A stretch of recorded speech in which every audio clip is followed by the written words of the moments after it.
and welcome to Hallabod. You are watching our English news bulletin at this moment and this is Rashmi here with you. Before moving to the details, let us have a look at the headlines.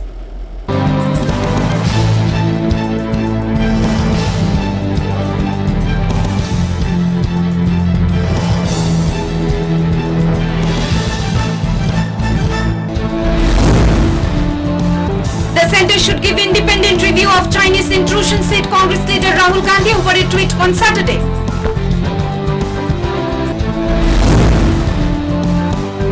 Rahul Gandhi tweeted "Asatyagrahi" on Modi's assertion that the Riva Mega Solar Project is Asia's largest solar project.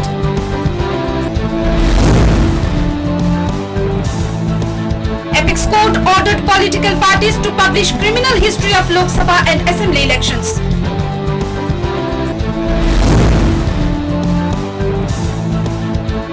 Three arrested on running fake State Bank branch of India at Tamil Nadu's Panruti in Kundalur district.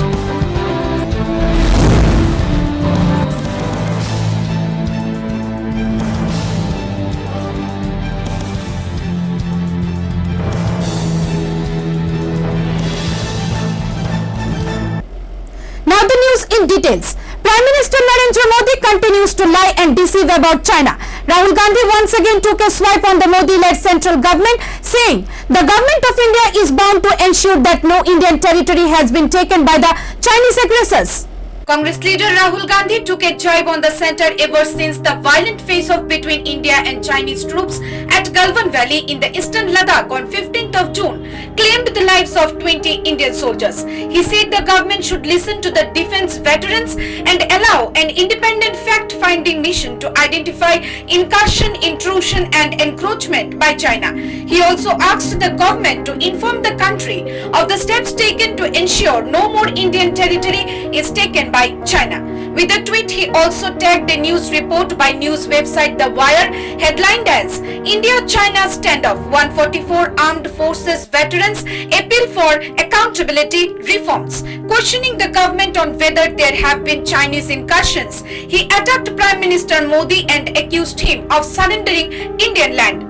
Criticizing the government, Rahul Gandhi also targeted the government over its handling of the COVID-19 issues, pointing out that when the states and union territories need help to control the spread of infectious virus, the government has simply walked away. He further said the Prime Minister continues to lie about China, saying it is not a political issue, but the Congress can't be a party of anything that weakens India and we have to be firm at our stand. National security is ensuring India's position and boundaries and that cannot be weakened. Bureau Report, Hallabod. Rahul Gandhi launched a fresh attack on Modi-led central government over assertion that the 750 megawatt ultra-solar project inaugurated at Riva in Madhya Pradesh today is Asia's largest one. Congress leader Rahul Gandhi on Saturday attacked Prime Minister Narendra Modi over his assertion that the Riva Ultra Mega Solar Project in Madhya Pradesh is the largest in Asia, as on Friday Prime Minister Modi launched the 750 megawatt solar project in Riva through video conferencing. Riva ने वाकई इतिहास रच दिया है। रीवा की पहचान मां नर्मदा के नाम से और सफेद बाग से रही है।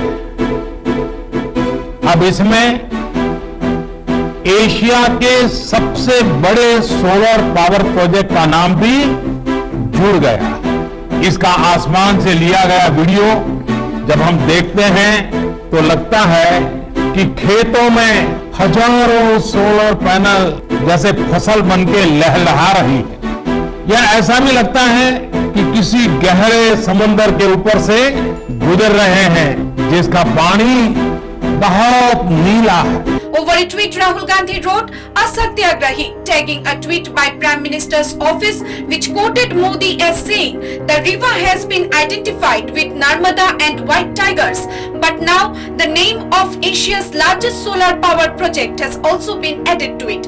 Rahul Gandhi's tweet, which read "Asatyagrahi," roughly translates to one who does not believe in the struggle for truth. Also, he put a light on the fact that how can the central government claim that the Riva Solar Park Park 750 megawatt opened today is Asia's largest when clearly Pavgara Park in Karnataka is much larger 2000 megawatt and was opened 2 years back. Here it is to be noted that according to most of the political analysts, Modi government did nothing rather than devastation and destruction after coming into power.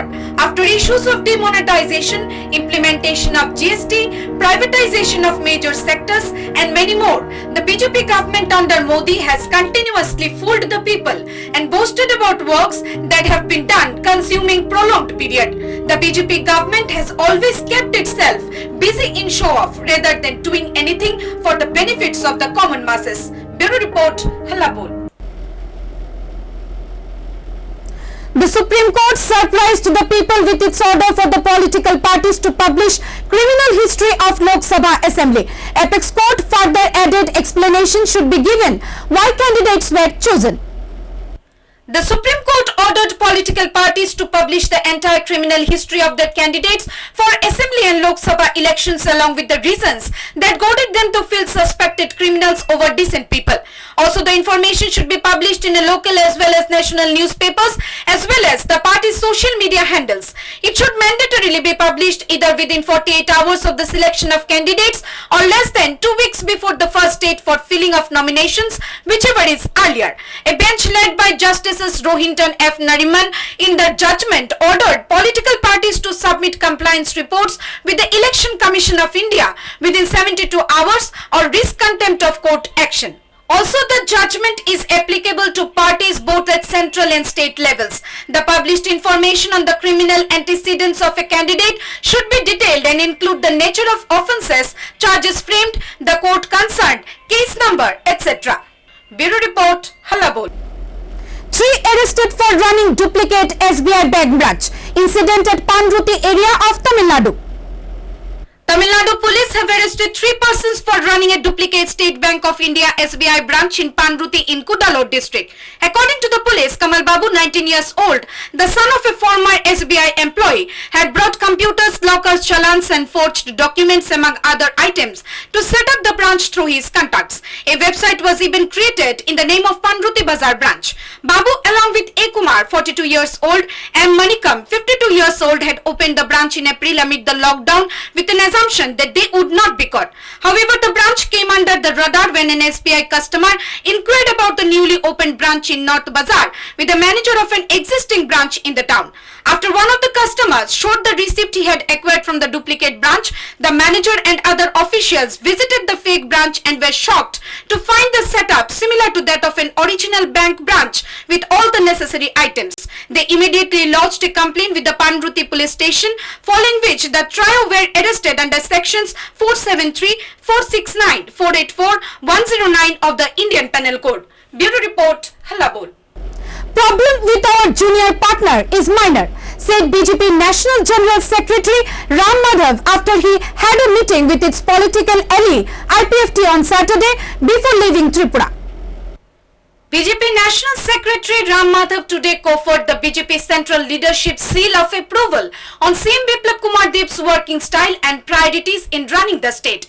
Speaking with the media at a program of fruit juice distribution in the playground close to Umakanta School, Ram Madhav said that CM is working to develop Tripura on the map and make it a model state as set by Prime Minister Narendra Modi. In his Tripura visit amidst the crucial time of pandemic, Ram Madhav held a meeting with IPFT leaders ahead of the ADC polls. On addressing the media on the issue of differences between two ruling party allies, BJP General Secretary Ram Madhav said IPFT is their junior partner and that both the parties are still in partnership, and also added that the problems and issues between them are very minor. Together in the Tripura government, IPFT is our junior partner in the government. We are working together for the benefit and welfare of the state, and the problems that we are talking about are very minor.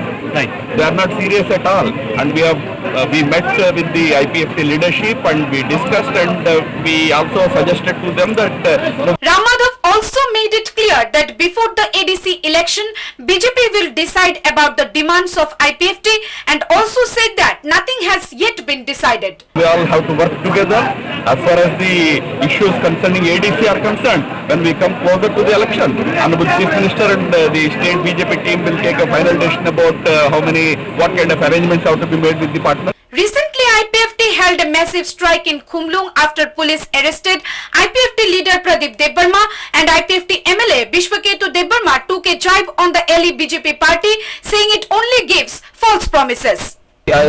এসেছে ADC এরিয়াতে আপনি বলুন না বলছে তো ওরা করছে কাজ ওরা বলতেই পারে ওরা কি কি বলে না কি বলে না বলেন 10,323 কি বলেছিল হিমন্ত বিশ্ব শর্মা এটা মানুষ দেখছে না কি বলে না আপনি বলুন না কি বলে না আকাশ থেকে তারা আপনাদেরকে নিয়ে হাতে দিয়ে দেবো এটাও বলবে তো পুরা কি বলছে না কিন্তু আইপিএফটি কে ধ্বংস করে ত্রিপুরা রাজ্যে সরকার গঠন করে থাকবো এই ভাবনা যদি ভাবেন তাহলে এটা আকাশ কুসুম কল্পনা হয় Here it can be concluded that BJP IPFT rift remains wide open and bare. The tug of war between the ruling party allies remains intact as no compromise formula ahead of ADC election has been decided yet. IPFT seems to continue its protest against BJP's misgovernance, Jumla promises in ADC areas, prior polls as 27 months turned BJP government did nothing except failing. Bureau Report, Hallabol. Well, that's all from our English desk at this moment. For more news and updates, stay tuned to Hallabol.